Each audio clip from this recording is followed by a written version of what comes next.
Hello guys, welcome back to our channel. My name is Sonam Chauhan. तो आज हमारी class का जो टॉपिक है बीए सेकंड सेमेस्टर की जो न्यू क्लास चल रही है ना, 2025 की लेटेस्ट जो नया बैच चल रहा है, उसमें हम पेपर पढ़ा रहे हैं पॉलिटिकल थ्योरी एंड कॉन्सेप्ट।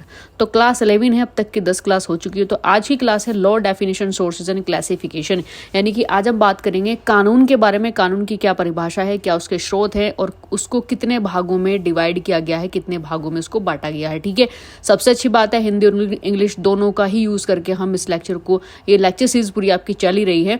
और बाकी जो पीडीएफ है वो हम शेयर करते हैं टेलीग्राम चैनल पर। नीचे वीडियो डिस्क्रिप्शन में उसका लिंक मिल जाएगा, जाकर के चेकआउट कर लेना एंड ज्वाइन जरूर कर लेना, क्योंकि हर एक क्लास की सारी जो पीडीएफ है वो हम वहीं शेयर करते हैं।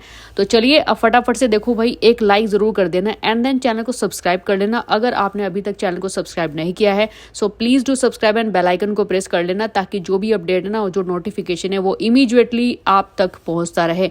क्योंकि आपका एक सब्सक्राइब हमें इंस्पिरेशन फील कराता है। इंस्पिरेशन के साथ में जब हम काम करते हैं तो वो बेहतर बनता है। ठीक है, तो चलिए अब स्टार्ट करते हैं। देखिए, राज्य का जो मेन टारगेट होता है वो मानव कल्याण की उचित व्यवस्था करना होता है। लेकिन इस लक्ष्य की, इस टारगेट को अचीव हम तभी कर सकते हैं जब राज्य नागरिक अपने जीवन में आचरण के कुछ सामान्य नियमों का पालन करते हैं। The goal of state is to make proper arrangement for human welfare, but this is goal can only be achieved whereas the citizens of the state follow some general rule of conduct in their lives। यानी कि जो राज्य अपने नागरिकों के जीवन के लिए, संचालन के लिए नियमों का निर्माण करता है, जिनका पालन करना व्यक्ति के लिए आवश्यक है। ठीक है, और जिनका पालन न करने पर व्यक्ति दंड का भागी होता है। सो बेसिकली कानून का ये बेसिक सा हमने स्टार्टिंग में रखा कि भाई therefore the state create rule to conduct the life of its citizen, it is necessary for a person to follow, and if the person does not follow it, the person participated in punishment. यानी कि law हमारे खुद के welfare life के लिए बहुत ही ज़्यादा जरूरी होता है। राज्य अगर लॉ क्रिएट करता है तो उस राज्य में हम अपना विकास कर सकते हैं, हम अपना एक बेहतर जीवन बना सकते हैं। क्योंकि देखो, राज्य अगर लॉ को क्रिएट कर रहा है ना, तो वो नागरिकों की सुरक्षा के लिए ही करता है। ठीक है, अब हम आगे बात करेंगे कुछ परिभाषा। 2 परिभाषाएं हैं, काफी इंपॉर्टेंट है एग्जाम के पॉइंट ऑफ व्यू से भी, और थोड़ी सिंपल भी है समझने के लिए। ऑस्टिन के अनुसार क्या कहते हैं कि कानून वो है संप्रभु की आज्ञा है, यानी कि law is a permissions of A sovereign. यानी कि जो सॉवरेनिटी है, किसी भी स्टेट की सोल होती है सॉवरेनिटी। ठीक है, बिना सॉवरेनिटी के हम स्टेट की कल्पना नहीं कर सकते, उसको इमेजिन नहीं कर सकते। तो ये जो लॉ है ये यहीं से निकला है। ठीक है, कि भाई कानून जो है वो संप्रभु की आज्ञा है, कि संप्रभु ने एक परमिशन दी है लॉ को क्रिएट करने की। दूसरी है प्रोफेसर सॉलमन, ये क्या कहते हैं कि कानून नियमों का वह समूह है जिसे राज्य मान्यता देता है और न्याय व्यवस्था के प्रशासन में इसको लागू करता है। तो professor Salmond, law is a group of rule that the state recognise and implements in the administration of the judicial system. यानी कि प्रोफेसर सॉलमन क्या कहते हैं लॉ को एक्सप्लेन करते हुए कि भाई जो लॉ है, जो कानून नियम है, वो नियमों का, यानी कि पूरे रूल्स ग्रुप का एक ऐसा समूह है जिसे राज्य मान्यता देता है। यानी कि राज्य उसको वो परमिशन दे रहा है इम्प्लीमेंट करने के लिए, और जो न्याय व्यवस्था है वो उसे लागू करती है। ठीक है, कि अगर भाई कोई फॉलो नहीं करेगा, अगर कोई कानून तोड़ेगा तो उसके लिए पनिशमेंट की भी व्यवस्था वहां पर है, दंड की भी व्यवस्था वहां पर है। अब हम नेक्स्ट बात करेंगे कानून के प्रकार, यानी कि टाइप्स ऑफ लॉ। तो कितने प्रकार के कानून होते हैं, सबसे पहले देखेंगे व्यक्तिगत कानून, यानी कि पर्सनल लॉ। तो व्यक्तिगत कानून ये कानून व्यक्तियों के पारस्परिक संबंधों को निश्चित करते हैं, जैसे ऋण संबंधी कानून हो गया, संपत्ति खरीदने और बेचने के कानून इसी श्रेणी में आते हैं। यानी कि these law determine mutual relation of individual such as a loan related laws and laws to buy and sell property fall in this category. यानी कि व्यक्तिगत पर्सनल, जैसे का नाम है ना पर्सनल लॉ, तो पर्सनल लॉ में आपके ये कानून व्यक्तियों के थोड़े पारस्परिक संबंध, यानी कि जो म्यूचुअल रिलेशंस हैं, चाहे वो प्रॉपर्टी से रिलेटेड हो, चाहे वो टैक्स से रिलेटेड हो, चाहे वो एक्स्ट्रा लोन से रिलेटेड हो, संपत्ति को यानी कि प्रॉपर्टी को खरीदना बेचना, तो इससे रिलेटेड जो भी नियम कानून होंगे उनको क्या बोलते हैं, व्यक्तिगत लॉ उनको बोला जाता है। आगे बात करते हैं दूसरा है सार्वजनिक लॉ, यानी कि पब्लिक लॉ। जैसा कि नाम है, ये सबके लिए बनाए जाते हैं, इसमें सभी जो सिटीजन्स है वो इंक्लूड किए जाते हैं, कोई पर्टिकुलर ग्रुप इसमें इंक्लूड नहीं किया जाता। तो इन कानूनों के द्वारा व्यक्ति का राज्य या सरकार के साथ संबंध निश्चित किया जाता है। फॉर एग्जाम्पल, जैसे चोरी, डकैती या हत्या करने वालों को दंड देने या कर लगाने के संबंध में जिन कानूनों का निर्माण किया जाता है उन्हें इस सूची में शामिल किया जाता है। यानी कि public law, a person relationship with the state और government is determined by this laws. Example such as a laws that are created in connection with the punishment और taxes of those who theft, robbery और murder are included in this list. यानी कि ये law होते हैं, ये सबके लिए बनाए जाते हैं भाई। कहीं चोरी होगी, डकैती होगी, हत्या होगी, मर्डर है, ठीक है, या फिर कुछ भी ऐसी जो चीज़ जो पूरी सोसाइटी को इफेक्ट डालती है और आपकी सिक्योरिटी को मतलब सिक्योरिटी के लिए खतरा है, तो ऐसे जो भी कानून बनते हैं ऐसे सिक्योरिटी के लिए, जो नागरिकों की, सभी नागरिकों की बेसिकली सिक्योरिटी के लिए जो कानून बनते हैं उनको पब्लिक लॉ बोला जाता है, ठीक है। तीसरा है संवैधानिक कानून, यानी कि कॉन्स्टिट्यूशनल लॉ। तो संवैधानिक कानून उस कानून को कहते हैं जिसके द्वारा सरकार का ढांचा निश्चित किया जाता है और जिसके द्वारा राज्य के प्रति नागरिकों के अधिकार और कर्तव्यों की विवेचना की जाती है, जिसमें भारत का राष्ट्रपति का निर्वाचन या सर्वोच्च न्यायालय का गठन हो या शक्तियां हो, राज्यपाल की नियुक्ति से संबंधित कानून संवैधानिक कानून के ही उदाहरण है। कॉन्स्टिट्यूशनल लॉ का मतलब क्या होता है? Is a law by which is a government structure से डिटरमाइन है, यानी कि वहाँ पे जो कॉन्स्टिट्यूशन लॉ होता है ये डिटरमाइन करता है कि वहाँ की जो गवर्नमेंट है उसका स्ट्रक्चर कैसा है, and by which is a right and duties to citizens toward the state as discussed, यानी कि संवैधानिक कानूनों के आधार पर ही भाई सभी जो राज्य है ना वो सभी नागरिकों को आपके जो अधिकार है, कर्तव्य है, उनको एक्सप्लेन करता है कि आपके ठीक है, मतलब एक कॉन्स्टिट्यूशन स्ट्रक्चर से आपको पता लगे ना कि डेमोक्रेटिक कॉन्स्टिट्यूशन स्ट्रक्चर से मतलब हमारा जो देश है वो डेमोक्रेटिक सिस्टम को फॉलो करता है एंड पूरी तरीके से रिपब्लिकन है, ठीक है। तो हमें राइट्स है, कॉन्स्टिट्यूशन में है कि हमें राइट्स है, हमारी ड्यूटीज़ हैं। तो in which the election of president of India, the formation of Supreme Court and the law related to appointment of governor are examples of constitutional law, ठीक है। तो ये संवैधानिक कानून, जो संविधान के अनुसार जो कानून निर्मित किए जाते हैं उनको संवैधानिक कानून बोला जाता है बेसिकली।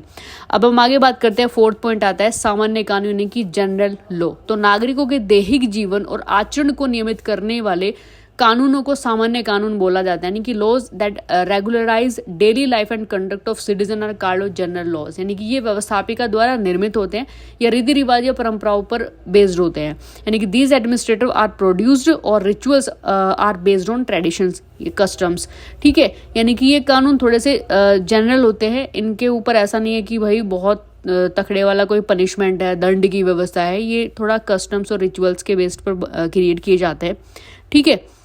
इसके बाद नेक्स्ट आता है पांचवा प्रशासकीय कानून, यानी कि एडमिनिस्ट्रेटिव लॉ। अब किसी देश में साधारण नागरिकों से अलग सरकारी कर्मचारियों के लिए थोड़े से अलग कानून होते हैं, इन कानूनों को प्रशासकीय कानून कहते हैं, यानी कि भाई in a country there are separate law for separate government employees for ordinary citizens, these law are called administrative law, यानी कि जिस विभाग में आप काम करते हैं ना, तो आप अपने जब घर जाते हो तो वो एक अलग माहौल होता है, लेकिन जब आप किसी ऑफिस में, किसी एडमिनिस्ट्रेटिव ऑफिस में जब आप काम करते हो तो वहाँ के रूल और टर्म कंडीशन अलग होते हैं, उनके हिसाब से आपको वो चीज़ें फॉलो करनी पड़ती हैं, किस टाइम जाना है, क्या काम है आपका, किस पोस्ट पर आप वहाँ पर मतलब अपॉइंट हो, उस बेस पर आपके क्या ड्यूटीज़ होती है, ठीक है। ये थोड़ा अलग होता है, इसको एडमिनिस्ट्रेटिव लॉ बोलते हैं बेसिकली।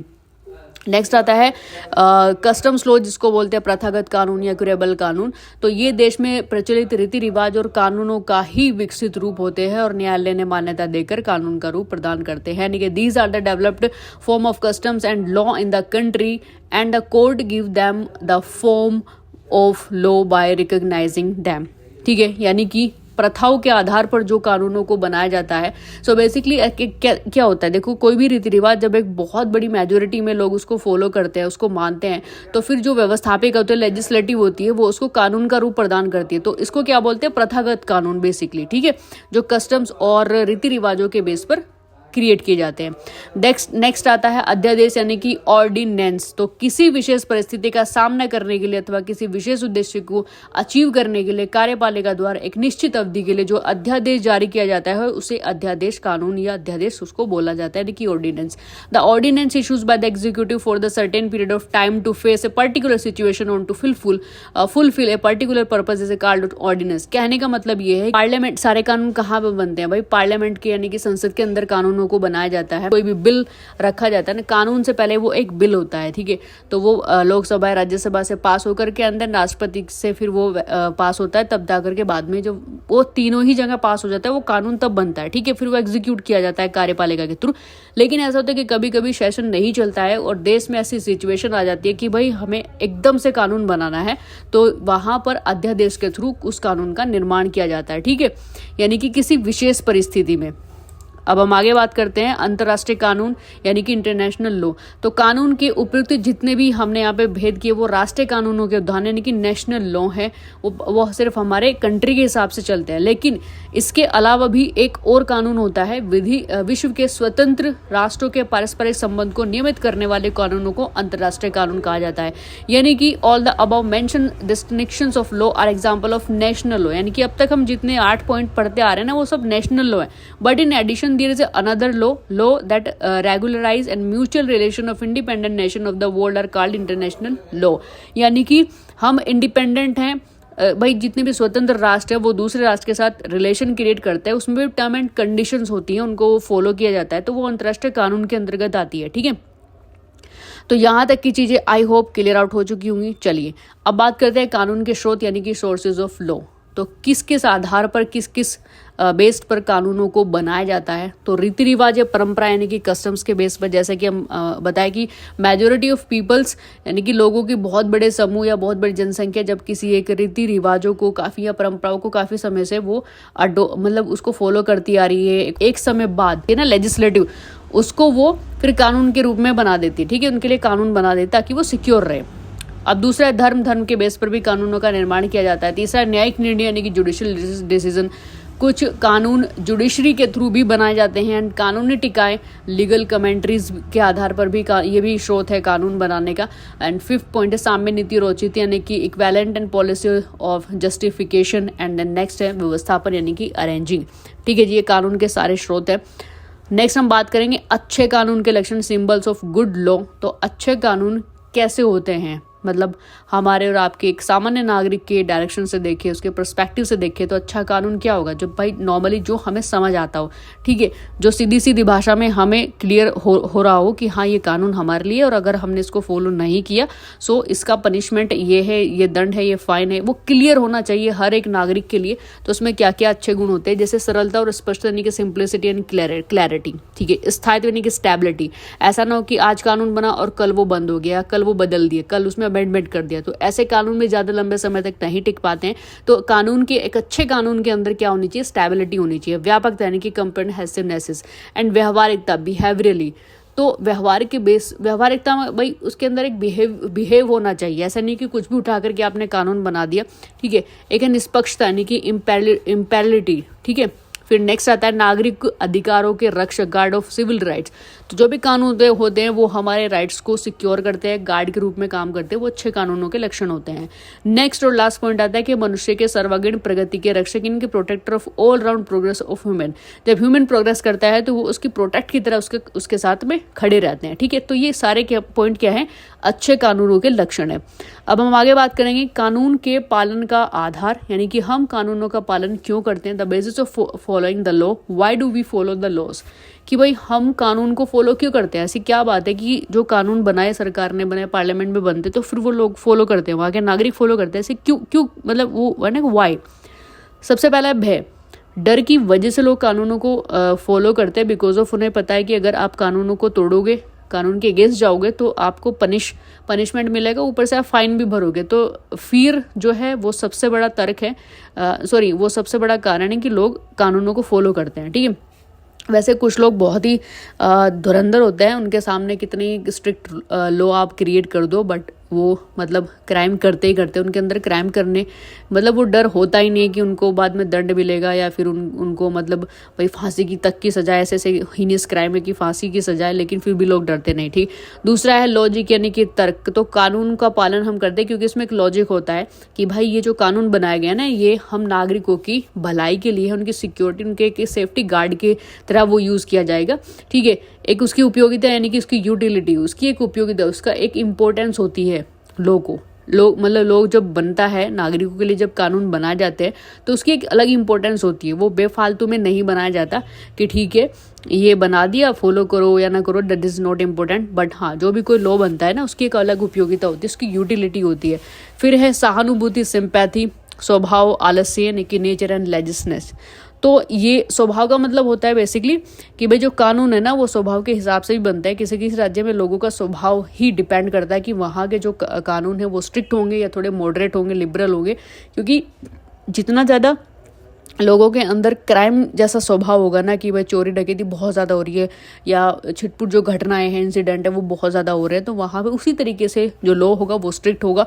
ठीक है, तो ये सारे क्या है, ये सब पॉइंट आते हैं कि हम कानूनों का पालन क्यों करते हैं। तो सारे ये पॉइंट आते हैं जिनमें मैंने आपको एक्सप्लेन कर दिया। ठीक, कोई भी डाउट है, क्वेश्चन है, आप नीचे कमेंट करके पूछ सकते हैं।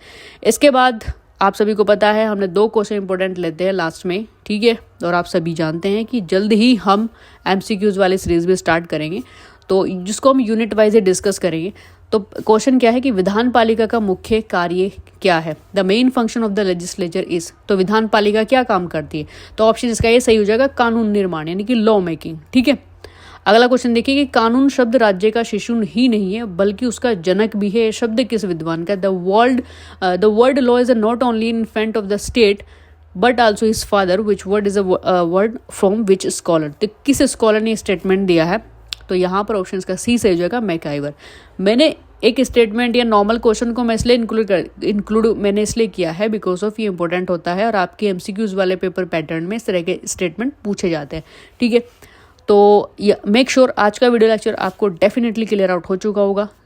तो फटाफट से भाई एक लाइक ज़रूर कर दो, और कोई भी कमेंट, मतलब कोई भी आपका क्वेश्चन है, कन्फ्यूज़न है, तो नीचे कमेंट करके आप अपना कन्फ्यूज़न क्वेश्चन अपना पुट कर सकते हैं। ठीक है, तो अब सब्सक्राइब नहीं किया है, पूरा लेक्चर अटेंड कर रहे हैं, सीरीज़ अटेंड कर रही है, पसंद भी आ रही है, तो भाई सब्सक्राइब नहीं किया तो सब्सक्राइब कर लो, बेल आइकन को प्रेस कर लो ताकि जो भी अपडेट है वो आप तक पहुंचती रहे।